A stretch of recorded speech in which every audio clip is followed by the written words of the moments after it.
Саламатсыңарбы балдар. Кыргыз адабият сабагы Жусуп Турусбековдун чыгармачылыгын окуп үйрөнүүнү улантабыз. Бул жолу биз силер менен Каракчынын трагедиясы поэмасын өтөбүз. Поэма 42-жылы жазылган. Чыгарма жөнүндө маалыматта дегенде, Турусбеков 33 жашында 43-жылы Улуу Ата Мекендик согушта курбан болгон. Ал учурда атагы чыгып калган белгилүү акын жана драматург эле.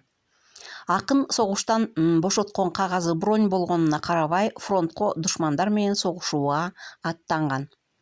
Балдар үйүндө тарбияланып өскөн жаш акын баш калаабыздын так борборундагы атактуу Джежинкада өзүнүн жаш сүйүктүү келинчеги Гүлсүн жана 3 баласы менен жашачу. Ошол кезде эле анын талантын эл таанып, мамлекеттик сыйлыктарга ээ болуп калган учур эле. Анан ошентип каргашалуу согуш кантип аяктаарын, душмандын оогу анын жаш жанын жайран кылаарын биле электе Каракчынын трагедиясы поэмасын жазган. Жаш акын, жаш жоокер кимди каракчы деп аташ мүмкүн эле? Албетте, фашисттик Германияны. Германиянын трагедиясыбы? Кан майданга аттанган 32 жаштагы акын согуш бул Германиянын трагедиясы деп атап, ал жөнүндө поэма жараткан. Негизги эки сөздүн маанисин чечмелейли эми. Каракчы, талоончу, тоноочу, карактап, тартып алуучу. Ал эми трагедия деген сөз ички катуу күрөш, кагылышуулар, адамдын ички күйүтү. Ал эми бул эки сүрөттү да бекер берген жокпуз. Рейн дарыясы, анан Кёльн шаары согуш учурундагы сүрөттөрдөн.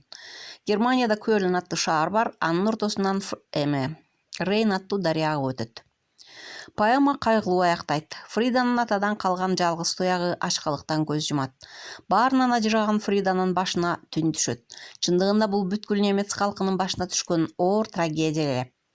Бирок Фриданын жакшылыктан үмүтү чоң. Ал немец элин көтөрүлүүгө үндөп, каракчы башкарса иш ушундай болот деп фашизмге каршы күрөшүүгө чакырат.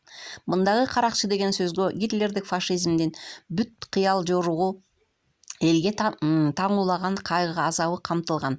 Жыйынтыктап айтканда, акын Фрида менен Макстын татаал тагдыры аркылуу Германиянын тагдырын берет. Поэманын каармандары Макс, талоончу, согуштун азабына мунжу болуп, катардан чыгып, эч кимге керексиз жарым жан адамга айланды. Фрида, Ганстын аялы, эне, ачарчылыктан баласын өлтүрүп алат. Ганс, Фриданын күйөөсү, Макстын жолдошу, согуштан кайтпай калат.